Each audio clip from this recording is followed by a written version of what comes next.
magpapadudot. Ako po si Gabby, 30 years old.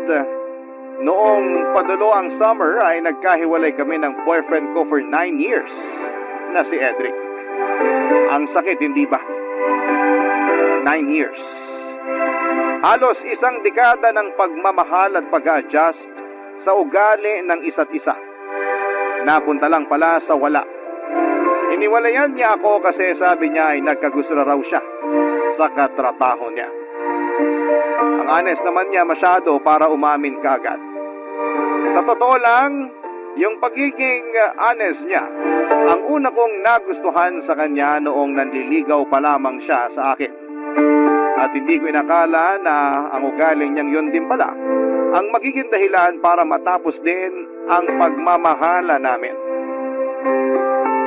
Gustuhin ko mang ipaglaban siya pero para saan? Nagkagusto na siya sa iba, hindi ba? Ano pang laban ko roon? Lalo kung nag-iinit pa ang pakiramdam niya sa bagong pag-ibig na natagpuan niya. Ang pinakamasakit pa sa lahat ay nalaman ko after 2 weeks na nagkahiwalay kami ay nagpaplano na silang magpakasal. Nalaman ko pa sa boss niya mismo. Ako pa ang sobrang nasaktan. At akala ko ay makakayanan kong itago ang sakit. Lalo na kapag kaharap ko yung mga kakilala namin. Panay ang tanong sa akin kung kumusta na ako at kung may maitutulong ba sila sa akin. Mas lalong nakakapanghina ang mga concern nilang yon. Parang pakiramdam ko tuloy, namatayan ako. Kaya naman para makaiwas na sa pagpapakita nila ng concern sa akin ay naisip ko mag-travel. Lumayo. Baka sakaling makatulong sa paglimot ko. Sa pag-scroll ko sa Facebook ay nakita ko ang Buscalan Tour. Agad kong pinatos. Kinabukasan na agad ang simulan ng biyahe. Minadali ko ang pag-ready ng mga damit na kailangan ko. At makalipas ang ilang oras ay natagpuan ko na ang sarili ko sa Wangod Buscalan Tattoo Village, kung saan ay nakilala ko si AJ, kaedad ko lang. Kasama ko sa tour. At sa kabuuan ng kwentong ito ay kasama ko siya, Papa Dudut.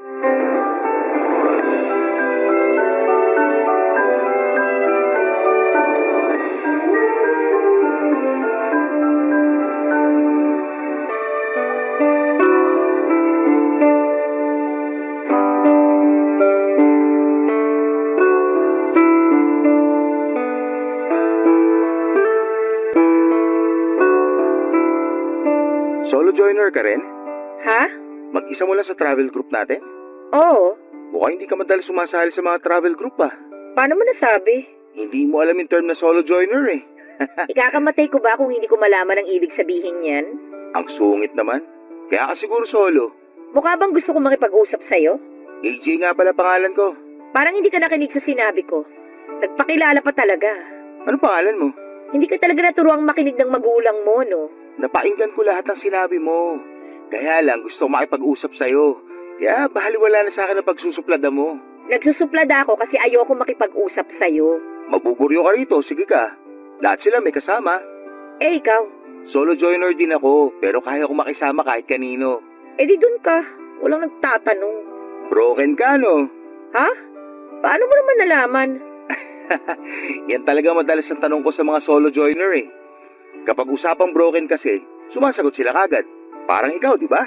Huwag mo na nga akong kausapin. Sure ka ba? Kasi mabuburyong ka talaga rito kapag wala kang kausap. Andito lang tayo sa loob ng bahay habang hinihintay natin yung group natin na matatuan ni Wangod. Wala ring signal saka mukhang mabagal yung internet na pinapagamit ng mga host dito. Ikaw din. Paano mo naman nalaman na magpapatato ako kay Wangod? Eh yun naman ang highlight ng Buscalan Tour eh. Ang magpatato sa pinakamatanda at pinakahuling mambabatok. Magpapatato ka rin ba? Uy, nakikipagkwentuhan ka na sa akin ha. Kala ko ba ayaw mong kausapin kita? Ewan ko sa'yo. Uy, joke lang. Bumalik ka na ulit sa pagiging friendly. Please. Hindi naman ako pumunta rito para makipagkaibigan. Alam mo, pag ganyan ang linyahan, kabaliktaran na nangyayari. Mahilig mang surprise ang universe. Ayaw mo ng kaibigan? Boom! Papadalan ka agad ng kaibigan. Malay mo naman, ako na pala ang kaibigan na pinadala ng universe sa'yo, di ba? Ang kampante mo rin sa sarili mo, no? Kampante ako kasi kinakausap mo pa rin naman ako. So, ibig sabihin, medyo nakabukas pa rin ang pinto mo para sa akin. Ay! Total, grupo naman tayo rito, no? Bakit kaya hindi mo subukan makipag-banding na lang sa kanila? Huwag na ako. Settled na ako mag-isa. Okay na ako mag-isa. Kaysa bigla kang sasanayin sa piling nila tapos bigla na lang silang mawawala. Kaya okay na ako mag-isa. Broken ka nga. May nakakatawa ba sa sitwasyon ko? Walang nakakatawa. Pero wala namang masama kung papagaanin natin sa konting tawa, di ba? Wala naman talagang masama kung papagaanin ang problema ng kaunting tawa. Kaya lang dahil sa ginawa ni AJ ay bigla ko na lamang naalala si Edric sa kanya. Sa unang pagkakakilala namin ni Edric ay pinatawa rin niya ako. Lugmok ako noon sa problema sa mga magulang ko dahil kakahiwalay lamang nila. Wala akong ibang mapagsabihan at malapitan. Madalas akong tumatambay sa isang milk tea shop sa malapit sa amin. Doon ako nagpapalipas ng buong araw para lamang maiwasan kong umuwi ng bahay. Ayokong makita ang katotohanan na hindi na kami buong pamilya. Ayokong makita na wala na si tatay at kaming dalawa na lamang ni nanay ang magkasama. Nasa ganong sitwasyon ako nang magpakilala si Edric sa akin. Sinupladahan at tinaboy ko si Edric tulad ng ginawa ko noon kay AJ. Pero tulad ni AJ ay porsigido si Edric na mapagaan kung anuman ang mabigat na dinadala ko. Doon ako nadali. Doon na ako nahulog. Hindi ko sinasabing nakikita ko si AJ bilang potensyal na sasalo sa akin. Ayoko muna. Hindi pa ako handang makakilala ng lalaking sasalo sa akin at ayoko lang siyang nakakaharap dahil pinapaalala lamang niya sa akin ang mga naging masasayang araw ko kasama si Edric. Pinapaalala din niya sa akin na nagwakas na ang masasayang araw na yon. Kaya naman sinubukan ko nang iwasan si AJ. Nasa sulok lamang ako lagi at nagkukunwaring busy sa aking cellphone kahit na wala naman akong ibang makalikot doon dahil wala naman akong signal at hirap din akong makasagap sa kanilang wifi. Kaya lang ay porsigido si AJ na samahan ako. Lapit siya ng lapit kahit na ilang beses ko na siyang sinubukang itaboy. Papadudot.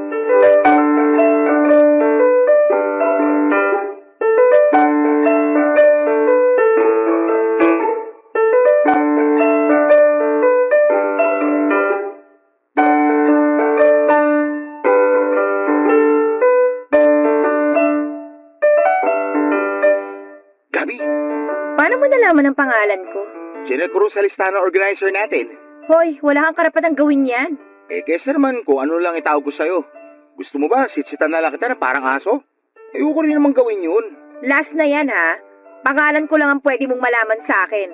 Sabi mo eh. Huwag kang kampante dyan. Pangalan ko lang ang malalaman mo sa akin. Sigurado ako. Ay, may extend tayo ng stay dito sa Buskalan. Ano? Medyo dulong grupo pala tayo. Hindi ba marunong magpa-reserve ng slot ang organizer natin? Hindi kasi pwedeng reservation dito. First come, first serve policy sila rito. So, itutuloy mo pa ba na magpatato? Baka raw 2 o 3 araw extension natin. Tagal naman. Marami din daw kasi yung ibang mga grupo. Tapos, depende pa yan kung kakayanin ni Wang Od na magtato. Siyempre, may edad na siya. Kailangan maghinay-hinay din. Paano yung mga kasama natin? Gusto pa ba nilang mag-extend? Balita ko ibang kasama natin. Nag-arrange na sila ng Sagada Tour. Kasi hindi na nila mahintay tong kay Wang Od eh. Gusto mo ba sumama na lang din sa kanila? Bakit naman ako sasama sa kanila? Kasi sa Sagada madalas ang puntahan ng mga broken. Hindi rito sa Buskalan. Pala desisyon ka rin, no? Kahit saang lugar pwedeng puntahan ng mga broken. Ayos yan. At least may kasama pa ako rito habang naghihintay na matatuan ni Wang Od. Ay, pag minamalas ka nga naman, oo. Narinig ko yun ha. Bala ko naman talagang iparinig sa'yo. Sana sa mga susunod na araw matunaw na yung kasupladahan mo. Sayang naman tong Buskalan tour mo kung idadaan mo na lang sa pagsimangot. Ikaw lang naman tong sinisimangutan ko. Sa akin, di ka ba naaawa? Sinisira mo ang Buskalan tour ko dahil sa kakasimangot mo sa akin Alam mo, malawak naman tong tinutuluyan natin . Bakit kaya hindi ka rin sa kabilang sulok? At saka huwag mo na akong lapitan dito kung ayaw mong masirang buska ng tour mo. Mapapaamo rin kita. Kahit bumulong ka dyan, naririnig ko pa rin. Pinaparinig ko naman talaga sa'yo. Wala akong balak umamo sa'yo, no? Andito ako para magpatato at hindi para makipagkaibigan sa'yo. Itanong ko lang ha, kaya ka ba magpapatato dahil broken ka? Kasi sabi ng organizer natin kanina, dinadagsa rin daw ito ng mga broken na babae. Gusto magpatato para magkaroon sila ng simbolo ng pag-move on. Pang-flex sa My Day sa Facebook. Wala kang pakialam kung bakit ko naisipang magpatato. Kakaiba yun ha.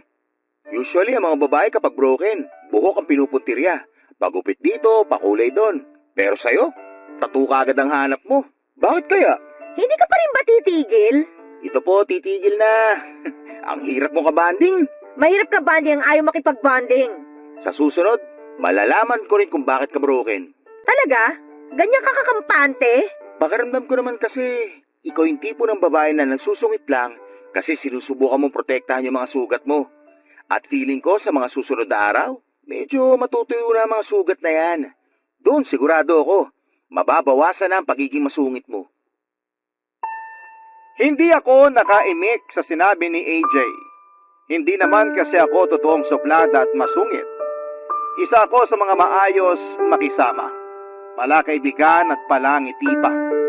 Kaya lang dala ng sugat ko mula kay Edric ay kinailangan kong iharap ang pagiging suplada ko para makaiwas na may makatabig ng mga sugat ko, Papa Dudut. Tama si AJ. Pero hindi ko yon sinabi sa kanya dahil parang pinayagan ko lang siya na lapitan ako at kalkalin ang sugat ko. Hindi pa noon yun tuyo at umalis na rin si AJ pagkatapos noon at naligo na lamang. Hindi naman ako nilapitan ng iba pang mga kasama namin sa grupo at napansin na rin kasi nila kung paano ko supladahan si AJ.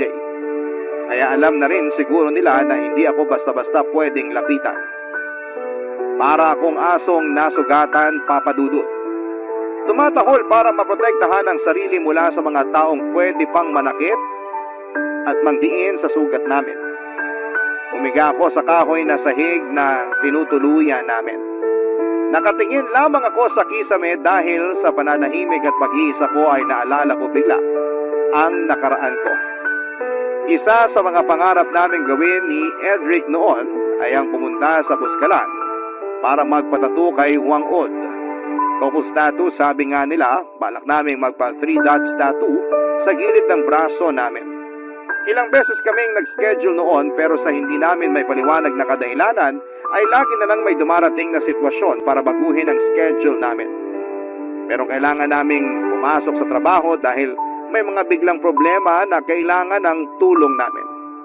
O di naman kaya ay biglang magkakaroon ng problema sa mga pamilya namin at kailangan namin silang damayan. Minsan naman ay biglang may magkakasakit, isa man sa amin.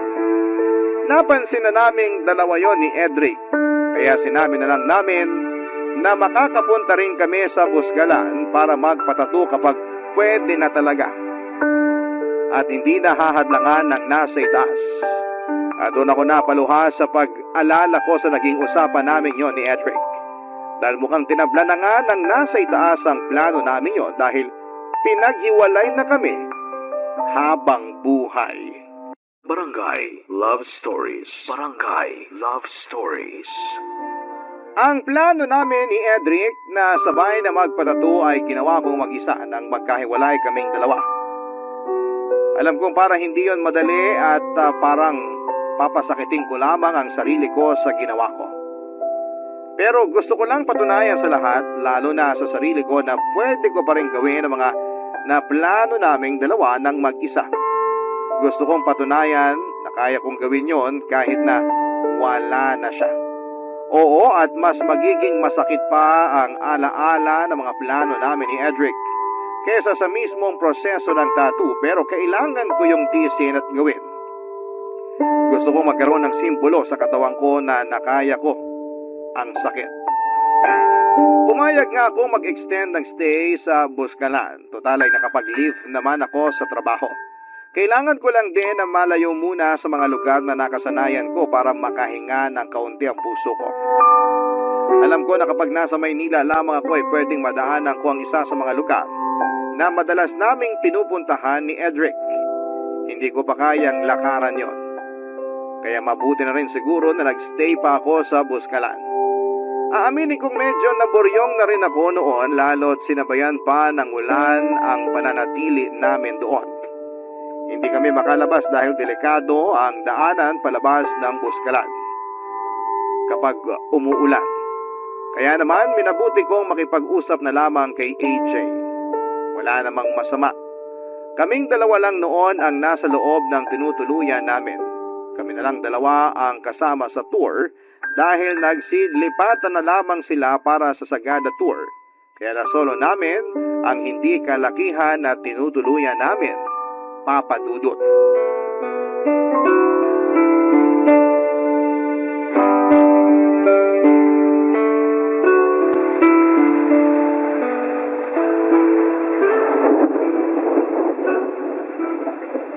Ilan lang pala magtatagal ang kasungitan mo sa akin eh. Bigla akong nabore eh. Okay lang. Tatanggapin kong rasong yan. Bored na rin ako eh. Yung organizer natin, nandun sa kabilang bahay. Nakikipagmaritesan. Bakit hindi ka na lang sumama sa kanya? Gusto mo lagi may kabanding, di ba? Eh paano ka? Ayaw naman kitang iwan mag-isa rito. Salamat. Nakakabigla tong panahong to, no? Summer pero grabe yung buhos ng ulan. Ang lakas pa. Hindi ko to inaasahan. Pati panahon lolokohin ka, no?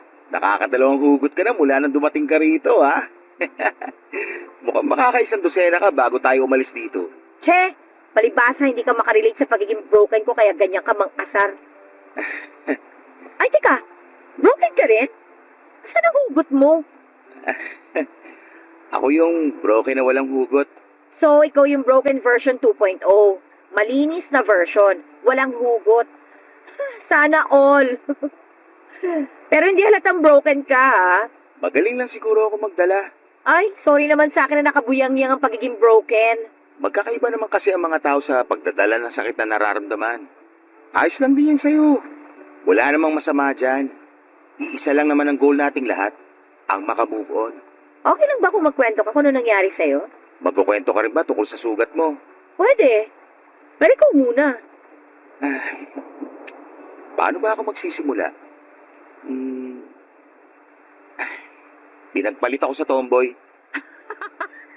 Ganda naman ang bungad mo. Yun nga yung totoo. Saka yun na rin yung summary. Kwento mo ng buo. Matagal-tagal pa tong ulan eh. Tsaka ka na huminto kapag ambon na lang. Chismosa ka rin, ha? Sumama ka na lang kaya ro sa organizer natin. Noong mga nakarang araw gusto mo makipag-bonding sa akin. Tapos ngayon parang tinatabuhin mo na ako. O, sige na nga. May naging girlfriend ako. Single mom siya. 3 yung mga anak niya. Ang hirap pala. Kasi parang inuobliga niya akong sustentuhan yung mga anak niya. Asan daw yung tatay ng mga anak niya? Magkakaiba kasi ng tatay yung 3 anak niya. Hindi na rin daw nagsusustento kasi may mga asawa na. Naawa naman ako sa kanya kaya nag-aabot na rin ako kahit konti. Buti nga nag-aabot ka pa. Hindi lahat gagawin yan. Hindi mo rin naman kasi obligasyon yung mga bata. Pero obligasyon ko mapasaya ko yung ex ko. Kaya tumulong ako sa pagsusustento sa mga anak niya. Yun naman pala eh. Bakit ka pinagpalit sa tomboy? Kasi mas malaki yung pwedeng ibigay ng tomboy. May negosyo tapos galante pa. Nagsusustento ako pero hindi ako galante. Kasi kailangan ko rin mag-abot sa nanay at sa bunso kong kapatid. Kaya hindi masyadong malaki na ibibigay ko doon sa ex ko. Kaya kanya iniiwan at pinagpalit. Oo. Sinabi naman niya sa akin yung totoo. Nakipag-iwalay siya na maayos sa akin. Wala raw sanang personalan. Kailangan lang niyang mabuhay ang mga anak niya. Siyempre, naiintindihan ko yun.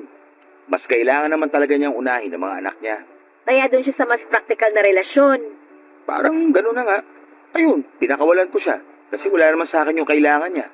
Sakit magpalaya, no? Hindi ko naman kasi siya pwedeng ikulong sa akin. Alam nga namang ipilit ko i-provide sa kanya yung buhay na gusto niya para sa mga anak niya hindi ko nga kayang ibigay yun, di ba? Ang mature mo naman pala. Wala lang ako ibang choice. Tara, Anong tara? magkapit tayo. Balita ko, masarap daw ang Buskalan Coffee. G? Papa Dudut, alam ko na yung ginawang pag-iwas ni AJ na dugtungan pa yung usapan tungkol sa ex niya ay paraan lamang niya para hindi na humaba ang usapan namin. Ganon din ako kapag tinatanong ako tungkol kay Edric ay nililihis ko. Masakit kayang ungkatin yung isang bagay na tinatago mo. Lalo kung hindi ka pa handang ilabas at ipakita yon sa iba. Minsan nakakainis din yung ibang tao na hindi nila tantanan yung mga broken na katulad namin ni AJ. Ano bang pleasure ang makukuha nila kapag nakikita nila kaming nasasaktan habang binabalikan ang nakaraan namin? Tumayo na ako sa pagkakaupo sa sahig at sinamahan si AJ na magtimpla ng kape. Nagpakulo lang kami ng tubig sa takore at doon na rin namin hinalo ang Buscalan coffee. Mura lang ang kape nila, 100 piso ang kape at nakalagay yon sa plastic na pangyelo. Naaliw ako ang simple lang ng buhay doon sa Buscalan. Pagkatapos na kumulo ng kape sa takore ay kumuha si AJ ng 2 tasa para sa aming dalawa. Gustuhin ko man tulungan siya pero gusto niyang siya na ang umasikaso noon. Kaya pinagmasdan ko na lamang siya habang ginagawa yon. Nasa balkonahe kami noon ang tinutuluyan namin. Humina na ang buhos ng ulan. Hindi na kami nabagot sa ulan. Parang maganda pa ngang kombinasyon ng ulan at kape na mula sa takore. Naupo kami sa gilid at tanaw namin ang mga kabundukan ng Buscalan. Napakaganda. Maya-maya pa ay naalala ni AJ na meron siyang natirang biskwit sa bag niya. Kinuha niya yon para isabay sa kape namin. Natawa na lamang din ako sa combination ng kape at klase ng biskwit na dala ni AJ, Papa Dudut.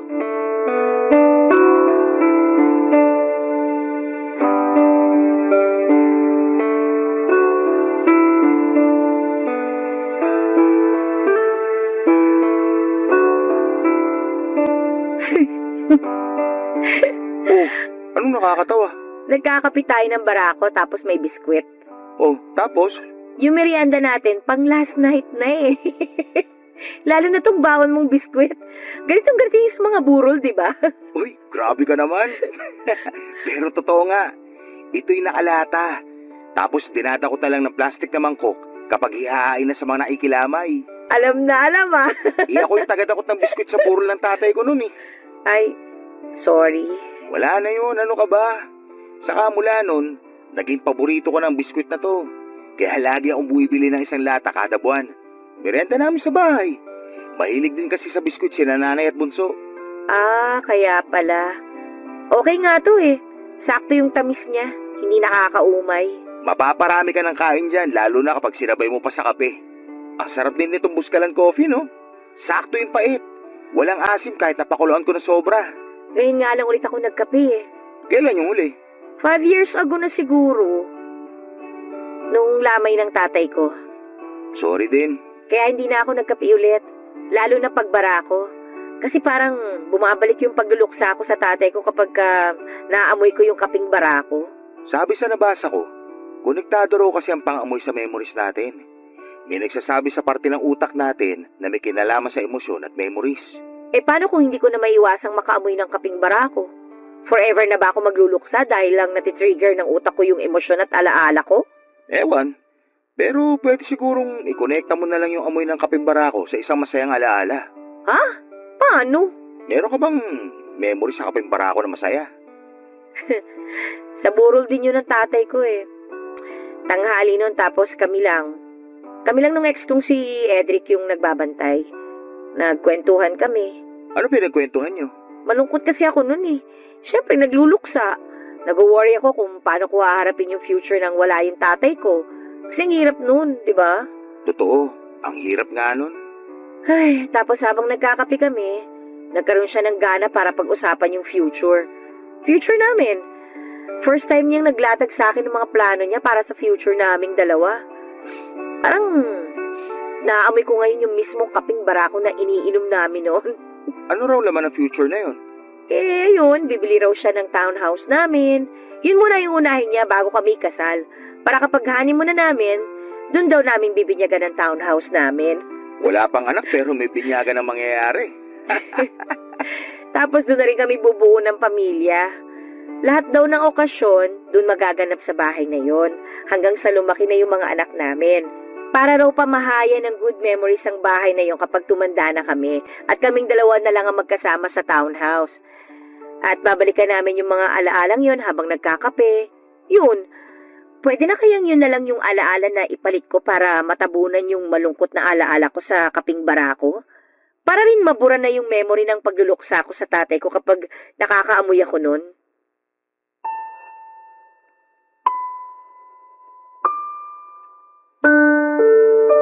Tiningnan lamang ako ni AJ nang nilatag ko sa kanya ang tanong ko. Alam ko namang ako lang din ang makakasagot ng tanong ko. Sapat kaya ang alaala naming yon ni Edric para mabura na ang pagluluksa ko sa tatay ko sa tuwing nakakaamoy ako ng kaping barako? O baka nakakadagdag lamang yon sa lungkot ko sa tuwing nakakaamoy ako ng kaping barako? Dahil hindi natupad ang future na pinag-usapan naming dalawa ni Edric. Natahimik na lamang kaming pareho ni AJ, naging awkward ang paligid dahil kahit tumawa ko sa dulo ng tanong ko ay amoy na amoy pa rin ni AJ ang kalungkutan ko. Tumingin si AJ sa mga kabundukan habang kumakagat ng biskwit. Ako naman ay bumalik sa pag-inom ng Buscalan coffee. Hanggat maaari ayokong huminga habang umiinom ng kaping yon. Dahil nga bukod sa ibinabalik ng amoy na yon ng mga alaala ng pagluluksa ko sa kamatayan ng tatay ko, ay binabalik din ito ang mga alaala ng mga plano ni Edric para sa future namin. Tahimik pa rin ako noon at iniisip na baka meron pa akong ibang masayang alaala sa amoy ng kaping barako. Yung amoy na walang koneksyon, isa man kina Edric o kay tatay. Pero walang mahagilap ang utak ko. Tanging ang mga mapapait lang na alaala ni Edric at tatay ang nahalukay ko. Biglang pumait ang kaping ininom ko. Itinigil ko muna pansamantala ang paghigop at nakiusap ako kay AJ. Nakuhanan ako ng tubig. Mabilis namang ginawa yon ni AJ at inabot yon sa akin. Nanginginig akong kinuha yon at ininom. Walang amoy ang tubig, malinis at kahit papaano papadudod ay nawala ang mapapait na alaala ng dalawang lalaking naging mahalaga sa akin. Mga taong nagpasaya sa akin at nagpalungkot. Barangay Love Stories. Barangay Love Stories.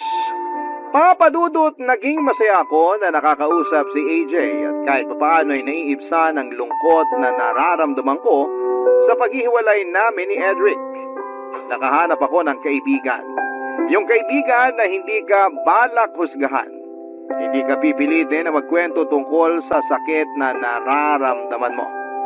Hinahayaan niya lamang ako magkwento kung ano lang yung kaya ko at ganoon din ang ginawa ko sa kanya.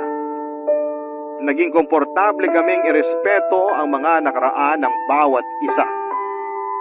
Kaya sa Buscalan ay hindi naging mahirap ang paghinga. Hindi naging mahirap magpatuyo ng sugat. Minsan talaga ay kailangan mo lang ng isang katulad mo o di naman kaya isang taong makakaunawa sa sugat mo. Sa sitwasyon ko at si AJ yon, pareho. Nagpa-extend na nga rin kami muli sa pag-stay sa Buscalan. Kahit kami na noon ang dapat sasalang para magpatattoo, ay pinauna muna namin ang mga nahuli kesa sa amin. Natawa na lang ang organizer sa amin, paano ba naman kasi, nung una ay para kaming tubig at langis na hindi pwedeng mapagsama. Pero noong mga oras na yon ay hindi na rin kami mapaghiwalay pa. Maski ako ay nagulat sa mabilis na pagiging close naming dalawa. Nagulat na nga rin ako dahil naibalik ni AJ ang hilig ko sa pagkakape. Hindi na ganoong kapait ang bumabalik sa aking alaala sa tuwing naamoy ko ang kaping barako. Dahil wala na akong ibang maalala kundi yung masayang usapan namin ni AJ sa tuwing nakakaamoy ako ng kape. Unti-unti ay kumupas na ang masasakit na alaala ni Edric at tatay kapag naaamoy ko na ang kumukulong kape sa takore. Yan ang mga bagay na naranasan ko.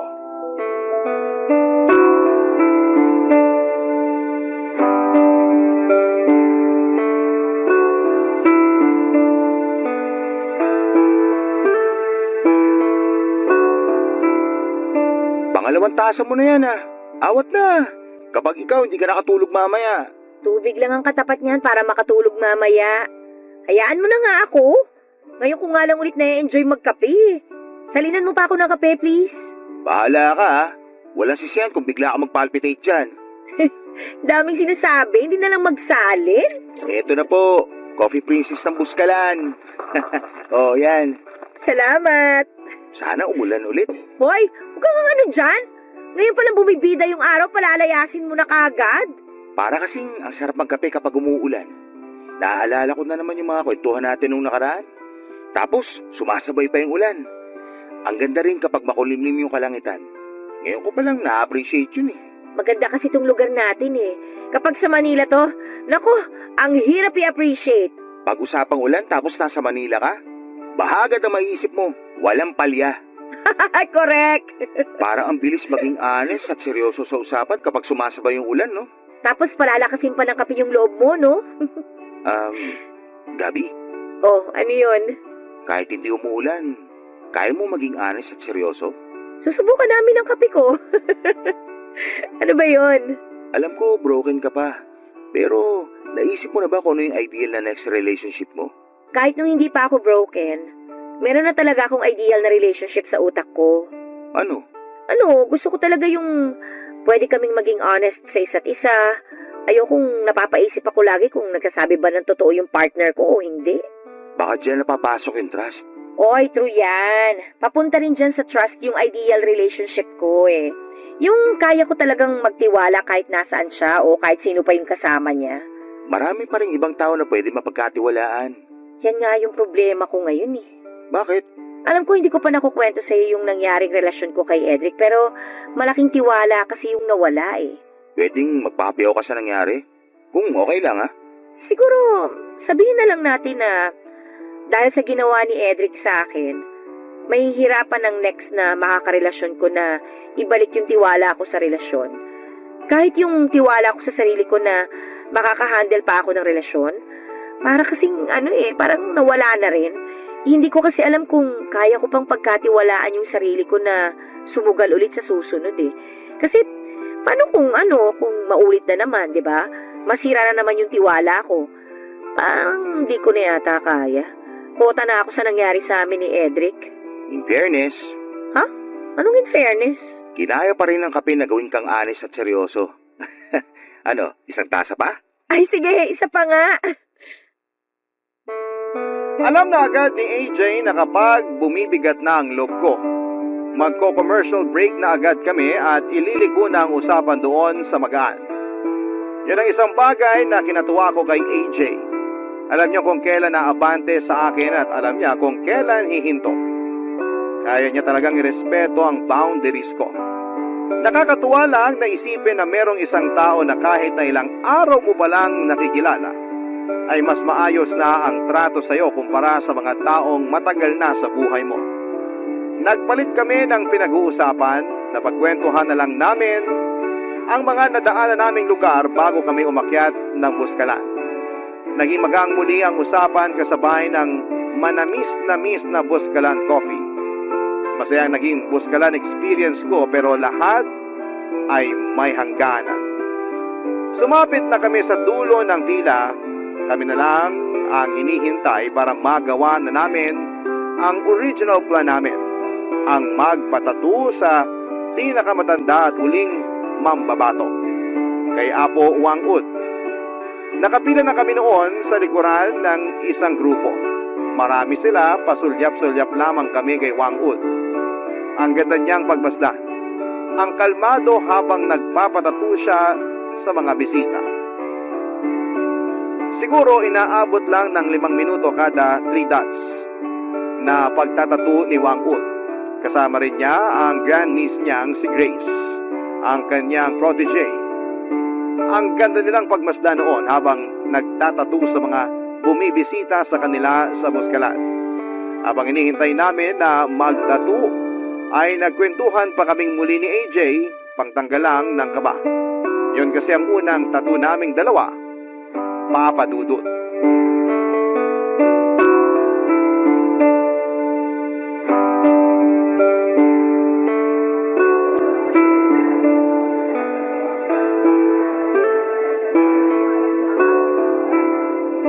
Aminin mo, kabado ka. Eh ikaw, hindi? Pero mas kinakabahan ka. Takot kasi ako sa karayom. Hindi naman karayom ang gagamitin. Tinik daw. O di mas nakakatakot. For the experience na lang to. 5 minutes lang naman yan. Tapos, hintayin na lang natin na gumaling. Mabilis lang naman gumaling ang tato. Sana ganun din ang pusong sugatan. Sabi ko na may last hugot ka pa eh. Anong last? Meron pa mamaya pagsakay natin sa van pag-alis dito. Pauwi na pala tayo ng Manila. Parang kailan lang nagpapalpitate tayo sa kape ng Buskalan, no? Parang kailan lang, suplada ka sa akin. At ngayon, Paminsan-minsan na lang. dadamihan kong pagsusuplad ako sa isa van. Lalo kapag medyo masakit na itong magiging tattoo sa akin. Alam mo, wala na masasakit pa sa niloko. Wow! Kung kailan pa uwi, tsaka natutong humugot. Pambihira naman, no? Natuto ako sa'yo, master eh. Alam mo, na-enjoy ko tong experience na to. Ma-enjoy mo pa kaya mamaya kapag tinatatuan ka? Walang iiyak ha? Ine-expect ko na naman yung sakit ng pagpapatato. Tsaka parte naman talaga ng buhay na makaramdam ka ng sakit, di ba? Oo, pero wag naman sana araw-araw. Lumilipas din naman ang sakit. Pati ang saya lumilipas din, no? Yun lang. Gabi, Ano na naman? nagsusuplada ka na dyan eh. Hindi pa nga tayo nakakasakay ng van. Kinakabahan na nga kasi ako eh. Malapit na ako. Oh. Matagal pa yan. Mukhang magpapahinga ulit si Apo. Ano ba kasi yun? Wag na lang pala. Tingnan mo to. Mambibitin pa. Hindi na lang sabihin. Nahiya na ako bigla eh. Sabihin mo na, huwag ka na mahiya. Pagbalik natin ng Manila at pagbalik natin sa realidad, maalala mo pa kaya ako? Alam mo bang nagpa-reserve na ako ng 5 plastic ng Buskalan coffee? Araw-araw kong iinumin at aamuyin yung para maalala ka lang. Ako, hindi ko na kailangan ng Buskalan coffee. Kahit 3-in-1 lang ang matimpla ko, maaalala pa rin kita. Ang drama! Epekto ba ng kaba mo yan? Manira ka talaga ng moment, no? O ano bang moment yung sinasabi mo dyan? Paano kaya kapag bumalik tayo ng Manila magkita ulit tayo? Kasi? Kasi friends na tayo at mahilig na tayo pareho sa kape. Baka lang mamiss mo na may kasama magkape. Malapit na rin ang tag-ulan. Baka hanap-hanapin mo yung honest at seryoso na kausap. Nandito lang naman ako. I-add mo lang ako sa Facebook at kalat ka rin na ako sa mga gusto mo. Naku naman, marami na akong friends sa Manila. Hindi ko na kailangan ng dagdag na kaibigan. Pero manliligaw, pwede ba?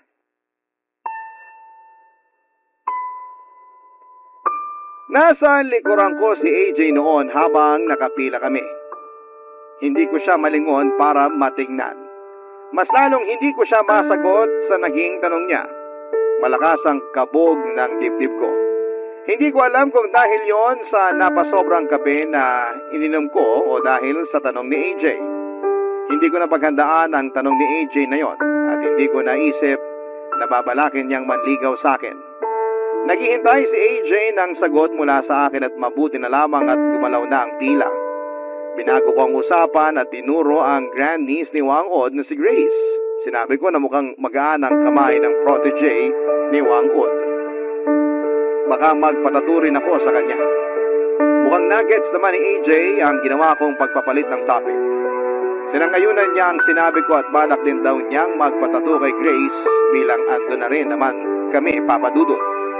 Nang kami na ang sumalang ay halos hindi ko naramdaman ang sakit sa pagpapatato kay Wang Ud. Kasi mas nangingibabaw sa utak ko at puso ko ang naging tanong ni AJ sa akin noon. Pwede bang manligaw? Paano ko ba sasagutin yon? Aaminin kong nagkaroon ako ng crush kay AJ dahil sa naging koneksyon naming dalawa papadudot. Pero paano kung dala lamang yon ang lungkot na nararamdaman ko sa hiwalayan namin ni Edric? At baka nadadala lamang kami sa ganda ng lugar ng Buskalan. Kaya gano'n na ang mga emosyon namin. Nakabalik na kaming pareho sa Manila at hindi ko pa rin ina-accept ang friend request niya. Ilang buwan na ang nakakaraan mula nang nakaalis na kami sa Buskalan. Pero patuloy ko pa rin siyang iniiwasan. Marami siyang messages sa akin pero ni isa ay hindi ko nire-replyan. Takot ako. Wala pa akong tiwala sa sarili ko na makakayanan kong magpapasok muli ng ibang tao sa puso ko. Kayo ba? Anong masasabi ninyo? Sana ay matulungan ninyo ako at maraming salamat po. Isa ako sa mga masusugid na tagapakinig ng Barangay LS. Ako ang inyong kapuso at kabarangay forever, Gabby. Dear Papa Dudo, magandang araw sa iyo at sa mga kabarangay natin na katulad kong mahilig makinig sa Barangay Love Stories. Ako si Nini, 54 years old, taga Mandaluyong at kasalukuyan ay nasa bahay na labang ako habang abala sa muntigong tindahan na pinundar ng anak kong si Eric. Magkakasama kami sa bahay ng asawa at dalawa niyang anak dahil hindi raw ako magawang pabayaan ng anak ko na mamuhay mag-isa. Mahal niya raw ako tulad ng pagmamahal ko sa kanya at malaki ang utang na loob niya sa akin dahil ginapang ko ang pagpapalaki at pagpapaaral sa kanya kahit na mag-isa na lamang ako noong araw. Sa totoo lang, Papa Dudut ay may asawa naman ako. Kasal kami ng tatay ni Eric na si Oscar pero pagtungtong niya ng 10 taong gulang ay ng babae ito at nagloko sa kasal namin. Hindi nagtagal ay nagkahiwalay kami matapos nitong ibahay ang babae niya at nagpakalayo-layo sa loob ng 8 taon hanggang sa makatungtong ng kolehiyo ang anak ko. Ay ako ang naghahanap buhay at tumayong nanay at tatay para sa kanya. Marami akong trabaho na pinasok noong araw tulad na lamang ng pagtitindera, paglalaba, katulong sa bahay, ang panghuli, ay ang ginawa kong trabaho ay naging janitress sa isang pribadong kumpanya dito sa Quezon City.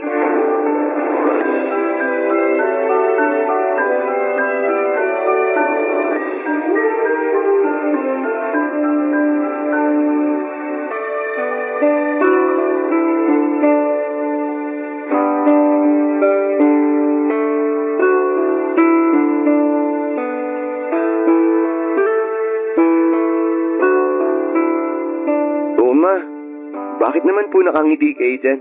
Wala naman. Natutuwa lang ako sa iyo, anak. Sa kabagay na bagay sa iyo yung uniforme mo. Napakagwapo mong tignan. Akala ko po may dumi ako sa mukha eh. Wala ah. Speaking of mukha ma, di ba kay lolo ako nagmana? Nakuha ko yung kagwapuhan niya. Akala ko sasabihin mo sa tatay mo. Kay papa, hindi po ako sa kanya nagmana. O bakit naman? Eh gwapo naman ang tatay mo. Hindi ko na maalala yung mukha niya kung gwapo ba siya o hindi. Basta kinakalimutan ko na siya. Mula nung pinagpalit niya tayo dun sa babae niya. Hanggang ngayon ba? Hindi mo pa rin napapatawad ang tatay mo? Hindi ko po siya kayang patawarin ng ganun-ganun na lang matapos lahat ng mga atraso niya sa atin. Pinabayaan niya tayo. Iniiwan. Pinagpalit sa iba. Kung hindi niya ginawa yun, di sana hindi kayo magkakandakuba sa pagtatrabaho para lang mabuhay at saka mapag-aral ako. Siya dapat ang gumagawa nun eh. Pero tungkulin ko rin naman yun kasi nanay mo ko. Hindi kita pwedeng pabayaan, lalo na nung mga panahon na yun. Nandun na nga po tayo, kaya sobrang nagpapasalamat po ako sa inyo kasi di niyo ako pinabayaan. Yung ibang mga magulang dyan, hinahayaan na mapariwara yung mga anak nila kasi hindi nila maitaguyod. Pero kung magkasama kayong dalawa ni Papa sa pagpapalaki sa akin, hindi niyo sana sinusolo lahat ng mga responsibilidad. Kaso wala eh, tinakasan niya tayong dalawa. Pero matagal na yun. Hanggang ngayon ba hindi mo pa rin kayang kalimutan yung nangyari? Ma, wala pong dahilan para kalimutan ko yun kahit na bumalik pa siya dito sa bahay ngayon. Eric naman. Sorry po ma, pero matagal ko nang sinabi sa sarili ko na hindi ko siya mapapatawad. O siya, sige, wag na natin pag-usapan yung tatay mo. Imposible namang bumalik pa siya. Sana nga hindi na siya bumalik. Sana lang talaga. Hindi naman natin siya kailangan eh. Pag nakatapos na ako ng pag-aaral, hindi nyo na kailangan magtrabaho, ma. Ako na magtataguyod sa ating dalawa. Kakayanin naman nating dalawa eh, kahit na wala siya. Maiba tayo, anak. Ready na ba yung mga gamit mo? Opo, ready na. Sigurado ka, wala ka nang naiwan. Sigurado po, ma. Hinanda ko na po kagabi lahat ng mga gagamitin ko, tsaka chinek ko rin po kanina. Kaya wag na po kayo mag-alala. Hindi na naman po ako bata eh. College na ako, ma. Malaki na po ako. Para sa akin, kahit ano pang edad mo, ikaw pa rin yung Eric na hinahatid ko nun sa school. Bilang nanay, hindi na mawawala sa akin na mag-alala, lalo unang araw mo sa kolehiyo. Hindi ka ba kinakabahan?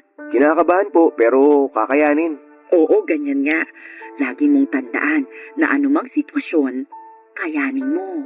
Opo, yan po ang turo niyo sa akin eh. Kayo kaya ang role model ko. Nang bola ka na dyan. Di po ako nang bobola ma, totoo yung sinabi ko. Ay nako, mana ka talaga sa pinagmanahan mo. Sa inyo lang naman po ako pwede magmana eh. Sige na, anong oras na oh? Baka mahuli ka pa sa klase mo dahil traffic. Mahirap na. Okay, sige ma, alis na po ako. Sige, mag-iingat ka. Ikaw ma, alis na po ba kayo? Aalis na rin ako maya-maya. Maaga pa naman eh. Maglilinis muna ako rito sa bahay.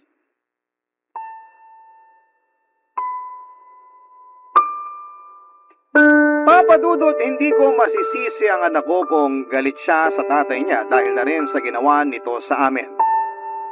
Pero ayoko namang lumaki siya na namumuhi sa sarili niyang ama dahil kung ako ang tatanungin ninyo ay matagal ko nang napatawad si Oscar.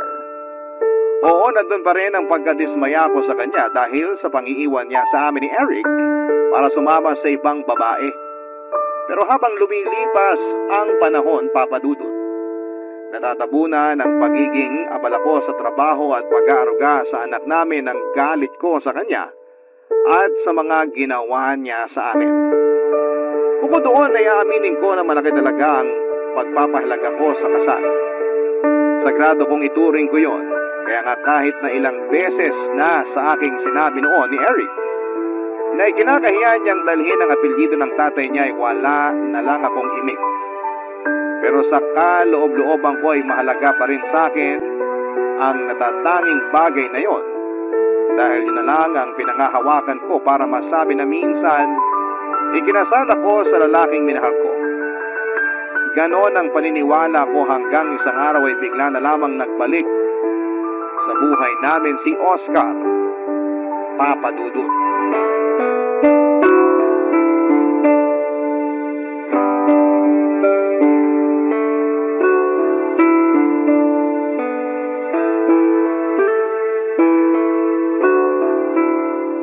Kuha mo pa nga ako ng kanin doon, Nini.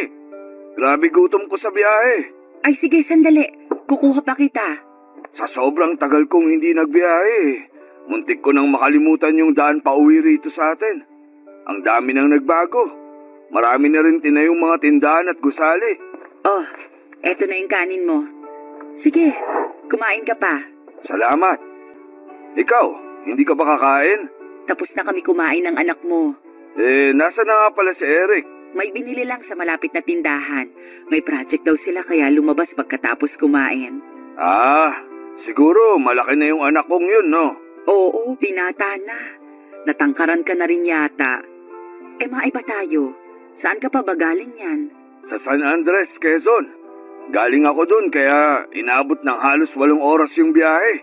Sakit na nga ng puwetan ko sa matagal na pagkakaupo.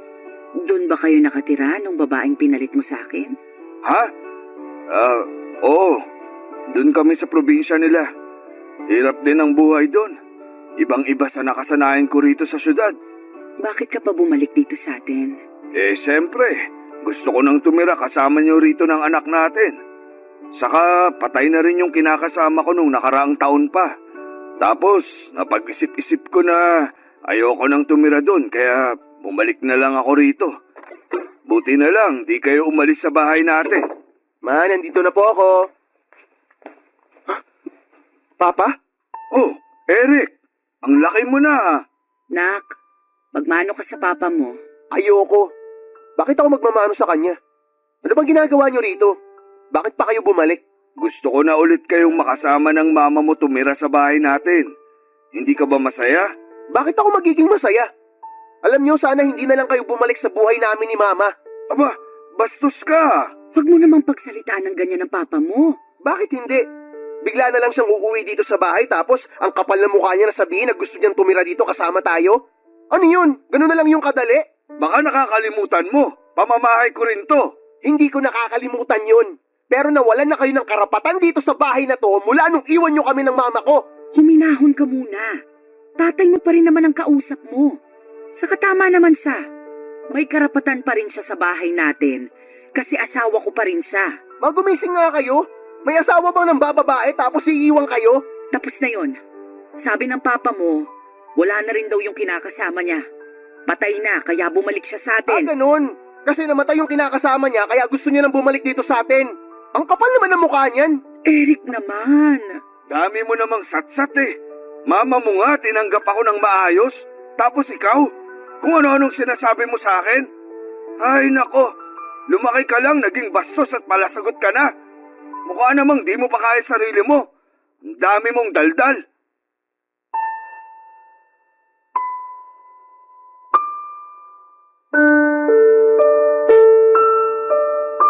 Papadudot, kahit na masaya ako sa pagbabalik ng mister ko, malungkot pa rin ako dahil hindi natuwa si Eric sa pagkikita nila ng kanyang tatay. Akala ko pa naman pagkalipas ng mahabang panahon ay magbabago na ang pakikitungo niya sa tatay niya sakaling magkita silang muli, Papadudot. Pero nagkamali ako dahil noong ko lang nakita ang mas matinding galit sa mga mata at reaksyon ni Eric. Hindi ko naman siya masisisi pero umaasa pa rin ako ng mga panahon na yon na sana'y mapatawad pa rin niya ang tatay niya, lalo na kailangan kami ni Oscar.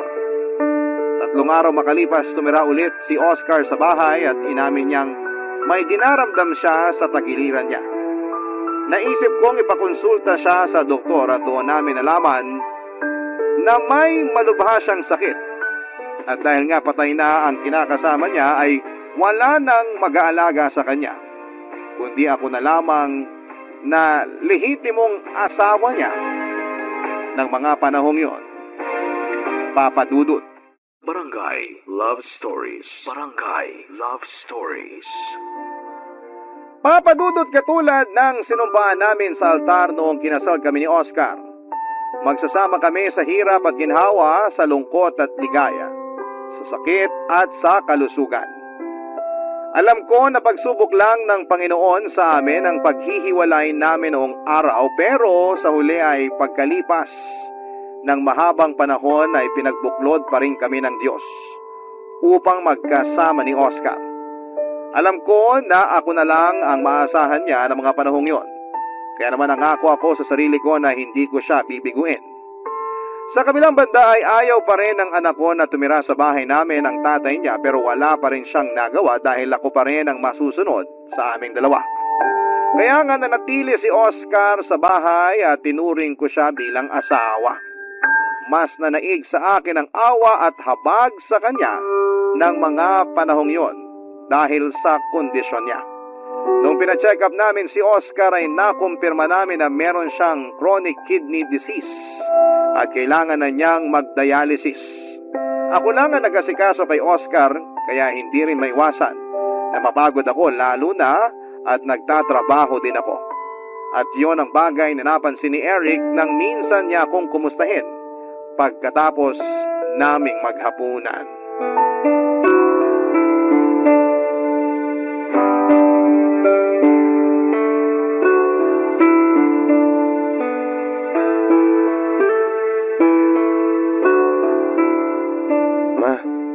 Kumusta na po pakiramdam niyo?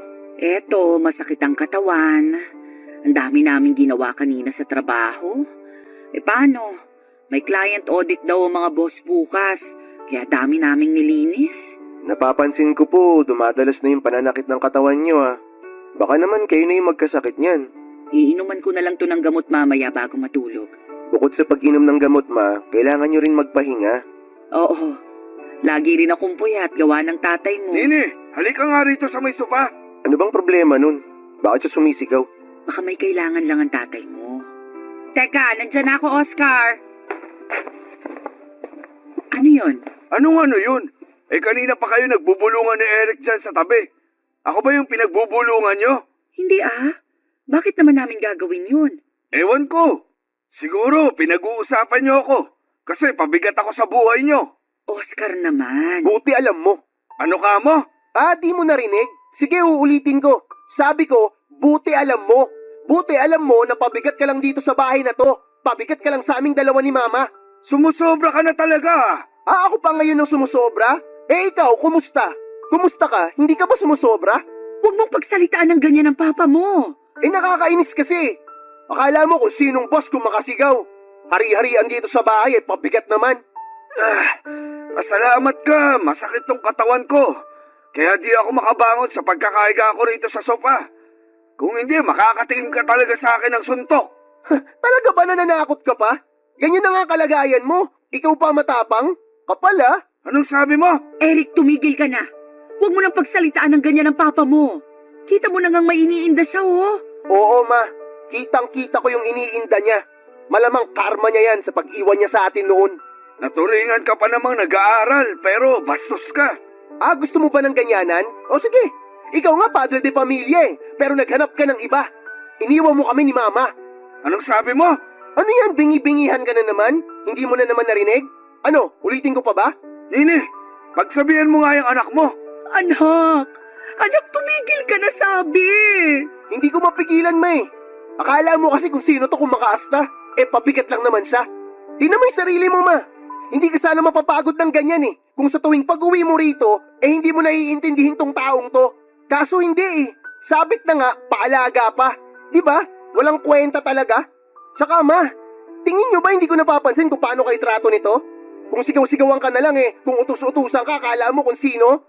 Akala mo naging mabuting padre de pamilya sa atin? Pero choice ko naman yun. Choice ko na pabalikin ulit sa buhay natin ang tatay mo. Sino na lang ang tatanggap sa kanya pag hindi ko ginawa yun? Hindi na natin problema yon ma. Bahala na siya sa buhay niya. Matanda na siya. Nasabi mo lang yan kasi anak ka lang. Hindi ikaw ang asawa. Pag nagkaroon ka na ng asawa, maiintindihan mo na sagrado ang kasal. Maiintindihan mo ng husto kung bakit hindi ko magawang bitiwan ng tatay mo kahit na nagkasala siya sa akin noon.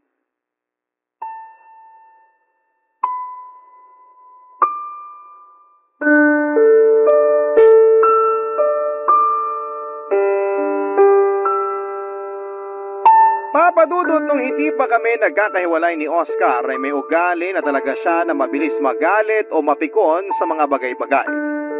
Naisip ko na baka mas lumala lang yon sa mga gamot na pumapasok sa katawan niya. Pero hindi ginatuwa ng anak namin ang trato sa akin ni Oscar dahil para kay Eric, hinahamak ako ng tatay niya sa loob pa mismo ng pamamahay namin. At dahil nga overprotective siya sa akin kaya nagawa niyang sagot-sagutin si Oscar noong minsan niya itong narinig na inuutos-utusan ako. Sa kabilang banda, nagalit pa rin ako at pinagsabihan ko pa rin si Eric. Para sa akin ay mali pa rin na sagutin niya ng pabalang ang tatay niya dahil ama niya pa rin ito. Si Oscar pa rin ang nagbigay ng buhay sa kanya kaya nga may bahagi sa puso ko na dismayado sa sarili kong anak dahil hindi ko naman siya pinalaking bastos at hambog. Hindi lang yun ang unang insidente na halos magpang-abot sila ng tatay niya. Dahil pagkalipas lang ng ilang araw ay may sumunod pang tagpo na masasabi kong mas malala, Papa Dudut.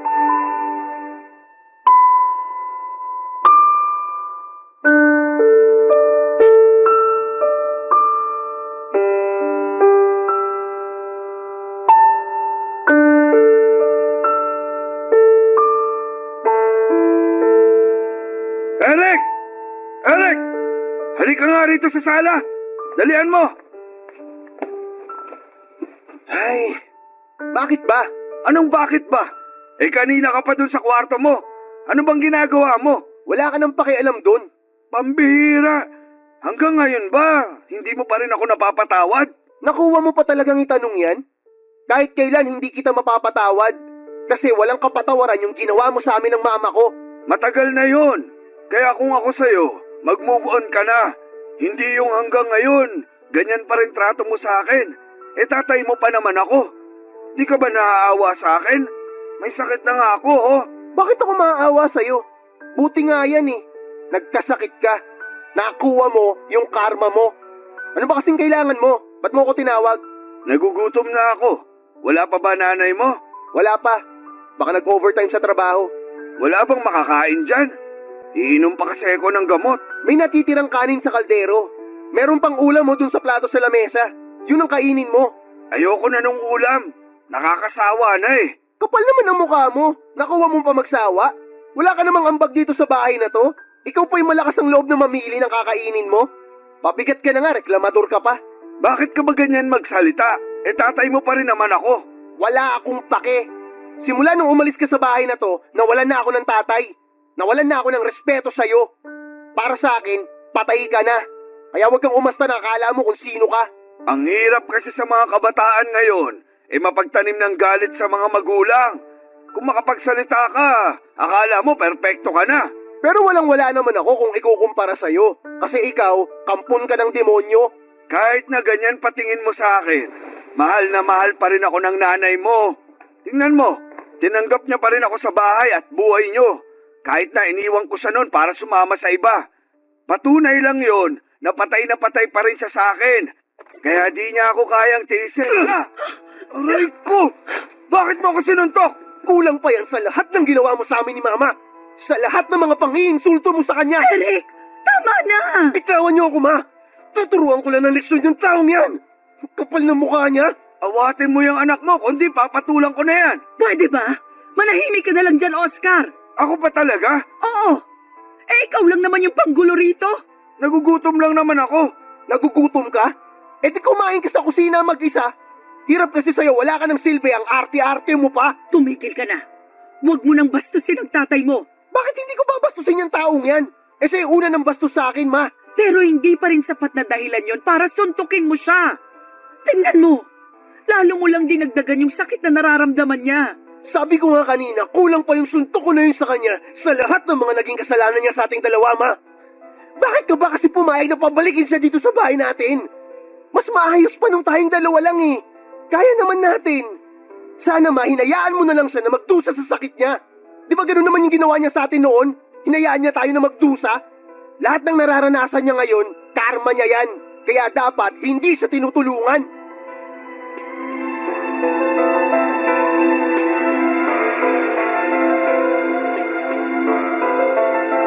Papadudot yun ang unang beses na nasagot ako ng husto ni Eric, kaya naman galit na galit ako sa kanya.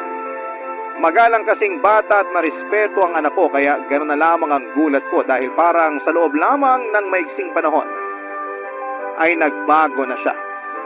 Siguro yung malaki talagang impluwensya ng pagkamuhi niya sa tatay niya para mawalan na siya ng respeto sa akin na nanay niya. Bukod doon ay masama rin ang loob ko sa kanya dahil sa panununtok niya kay Oscar. Ilang araw din kaming hindi nag-imikan ni Eric pero sa huli kinausap ko siya at humingi siya ng tawad sa akin dahil sa mga nasabi niya. Nagsorry din ako sa kanya at pinilit ko siyang patawarin na rin ang tatay niya. Pero hindi ganoon kadali yon dahil hindi raw deserve ni Oscar ang kapatawaran niya. Napabuntong hininga na lamang ako at pilit na tinanggap sa aking puso ang desisyon ng anak ko. Doon ko nga naisip na habang walang magulang ang makakatiis sa anak, ay merong mga anak na kayang tiisin ang mga magulang nila. Papa Dudut. Barangay Love Stories. Barangay Love Stories. Papa Dudut, mabilis na lumipas ang 3 taon. At sa loob ng panahong yon ay nagkayod kalabaw ako sa pagtatrabaho para masustentuhan ang pagdadialysis ni Oscar. Walang-wala rin kasi siya ng mga panahong yon at ako lamang ang maasahan niya na tutulong sa pagpapagamot niya. Pero kahit anong pagsisikap ko sa trabaho ay kinakapos pa rin kami. Kaya naman inilapit ko na si Oscar sa lokal na gobyerno at iba pang pribadong institusyon para makatulong sa pagpapadialysis niya. Nagbenta na rin po ako ng mga personal naming gamit para makadagdag sa ipon ko. Noong nagkapuhunan ako ay nagtinda ako ng mga merienda na inaalok ko sa mga katrabaho ko.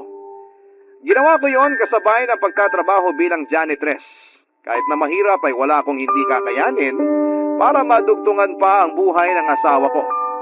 Kaya lang dahil nga mas madalas pa rin kaming masait, pati ang inipon kong pera para sa pag-aaral ni Eric ay nagastos ko na.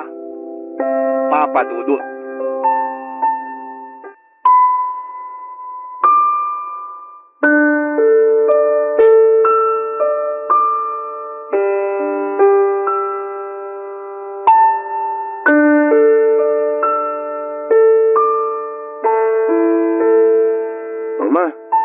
Mukhang problemado kayo ah. May nangyari po ba? Oo anak, may kasalanan ako sa'yo. Ano po yun?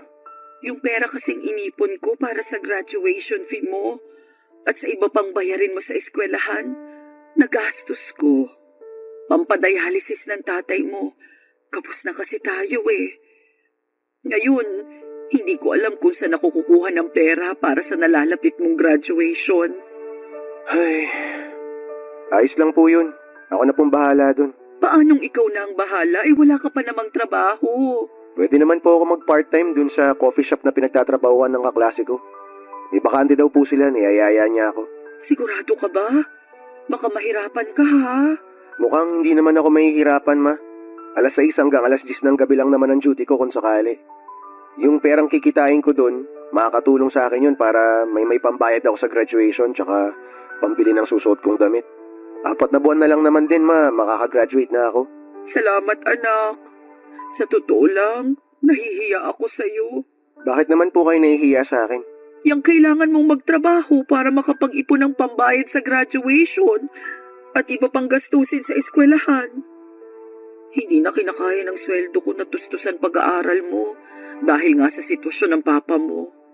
Ay, ayos na po yun. Pag nakagraduate ako, matutulungan ko na rin po kayo dito sa bahay. Huwag po kayo mahiya sa akin. Wala naman po kayong dapat na ikahiya. Salamat talaga dahil naging maunawain at matulungin kang anak. Mana po kasi ako sa inyo. Maunawain kayo tsaka matulungin. Kaya nga, kahit na anong kasalanan ni Papa noon, tinanggap niyo pa rin siya. Tinulungan, pinagamot. Noong una hindi ko po talaga maintindihan yun kung bakit ganun yung naging desisyon niyo. Pero nitong huli, naisip ko rin na baka nga tama kayo sa sinabi niyo sa akin. Na kapag nakapag-asawa na ako, tsaka ko lang maiintindihan kung gaano kasagrado ang kasal. Oo, kasi hindi naman lahat ng tao perpekto. Lahat nagkakasala. Lahat nagkukulang. Ultimo ako. Kaya nga nung bumalik sa buhay natin ang papa mo, sinabi ko sa sarili ko na nakahanda ulit akong gampanan ng pagiging asawa ko sa kanya. Kaya nga nakakabilib kayo, May. Kasi kinaya niyo yun. Tapos ipinagpatuloy niyo pa yung pagiging asawa niyo sa kanya kahit na mahirap. Mahal ko ang papa mo Ganun talaga yata pag nagmamahal ang tao. Kaakibat na nun yung pagsasakripisyo at pagpapatawad. Ikaw ba? Kumusta na ang pakikitungo mo sa papa mo? Napatawad mo na ba siya, anak? Hindi pa rin, ma. Pero sinusubukan ko naman. Naiinis lang kasi ako sa ugali niya kapag mainit yung ulo niya. Lalo na pag nakikita ko yung trato niya sa inyo. Inis na inis ako. Akala mo kung sino Pero pinipigilan ko yung sarili ko kasi wala naman ako magawa. Alangan naman palayasin ko siya rito. Pagpasensyahan mo na lang siya pag nagkakaganon. Baka epekto na rin ang gamot sa kanong sakit niya. Ay, ano pa nga po ba? Pagsasabihan ko na lang din siya. Pero sana, mas lawakan mo pa yung pag-intindi mo sa tatay mo. Tulad nga po ng sabi ko, ma. Sinusubukan ko naman po talaga Salamat ulit, anak. Salamat talaga, ha?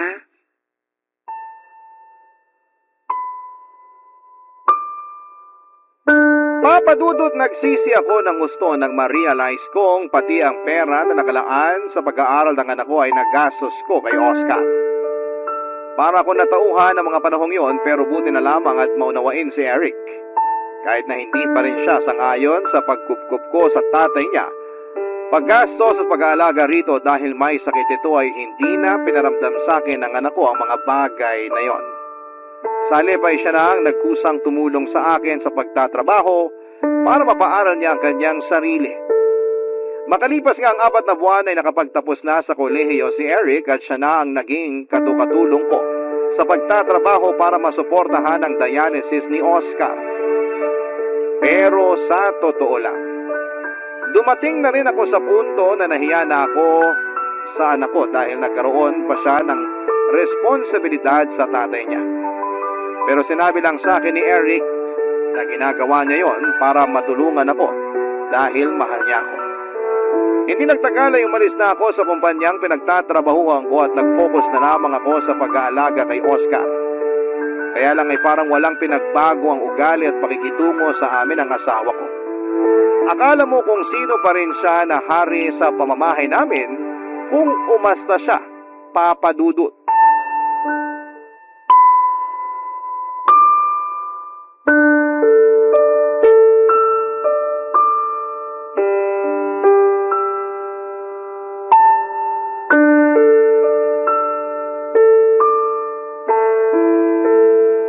Nini! Nini! Ano ba? Kanina ka pa dyan sa banyo. Ang bagal-bagal mo. Ano ba kasing problema mo? Kakapasok ko lang sa banyo. Kakapasok daw. Parang kanina ka pa dun. Marunong ka pa sa akin. Huwag mo na ako pagsalitaan ng ganyan, ha? Ano bang kailangan mo? Masahihin mo mga binti ko. Kanina pa nangangalay Sa totoo lang, pagod ako, Oscar. Kanina pa ako naglalaba, di ba? Halos katatapos ko nga lang. Wala nang lakas tong mga kamay ko para masahihin ka pa. Ano ba naman yan? Sino na lang magmamasahe sa akin? Bakit hindi mo bigyan ng pabor ang sarili mo at masahihin mo yung mga binti mo? Ikaw gumagawa nun. Bakit mo ipapasa sa akin? Hindi ba halata? Pagod ako, Oscar. Ang hirap sa'yo. Yung sitwasyon mo lang laging dapat mahalaga. Paano naman ako? Baka nakakalimutan mo. Tao lang din ako. Napapagod. Huwag mo nga akong dramahan ng ganyan.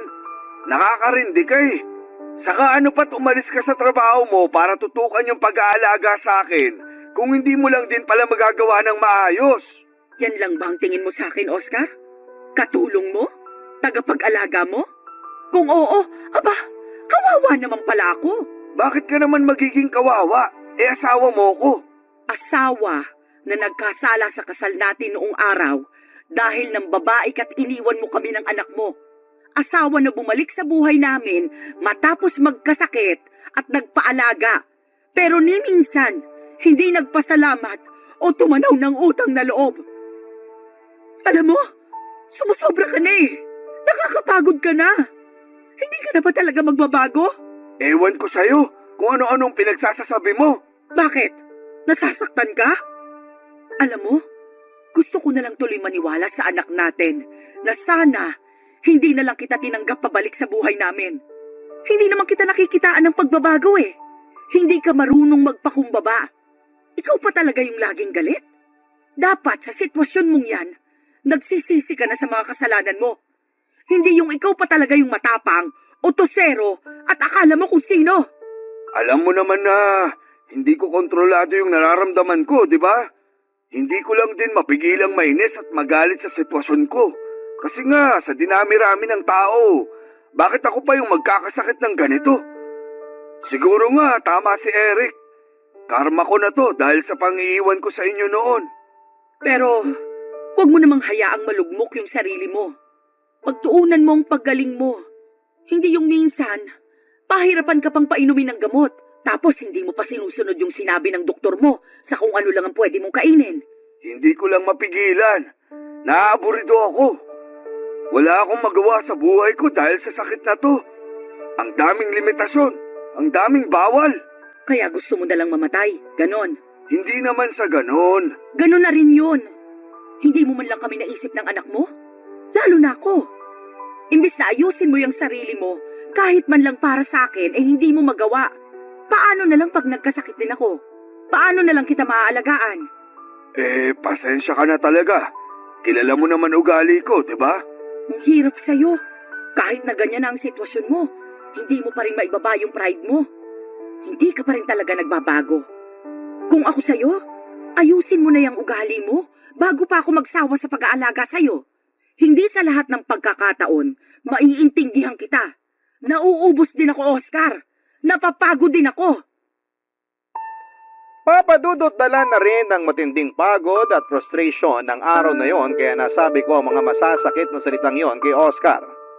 Kitang-kita ko na tinalabanan siya ng mga sinabi ko at nalungkot ng gusto pagkatapos noon. Pero ramdam ko na gumaan ang loob ko matapos kong mapakawala ng mga bagay na matagal ko nang kinikimkim sa dibdib ko. Napakatigas kasi ng ulo ni Oscar. Mataas ang kanyang pride at nakakapagod na alagaan. Pero dahil mahal ko siya at asawa pa rin ang turing ko sa kanya, kaya ko ginawa ang mga bagay na yon. kahit na nakakapagod na. Sa huli, kinakitaan ko naman ng pagbabago si Oscar at mas naging madali na siyang alagaan at kausapin hanggang sa mga huling sandali niya, Papa Dudut.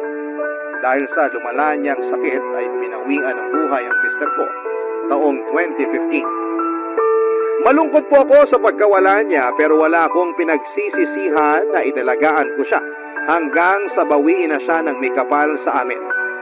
Bago tuluyang mawala si Oscar, ay humingi siya ng tawad sa amin ni Eric at nagpasalamat sa pag-aalaga ko sa kanya. Para sa akin ay sapat na yon para tuluyang palayain sa kamatayan ang aking pinakamamahal na asawa. Sa kasalukuyan ay inaabala ko na lamang ang sarili ko sa pagtitindahan at pakikinig sa programa ninyong Barangay Love Stories. Nalilibang kasi ako at nakaka-relate sa mga istoryang ibinabahagi ng mga kabarangay natin. At sa tulong ng manugang ko ay nakapagsulat ako ng kwento na pinadala namin sa inyong istasyon. Hanggang dito na lamang po ang sulat ko at maraming salamat po sa iyong programa and more power and God bless sa inyong istasyon. Ang inyong forever na kapuso at kabarangay at super fan ng inyong programa, Nini.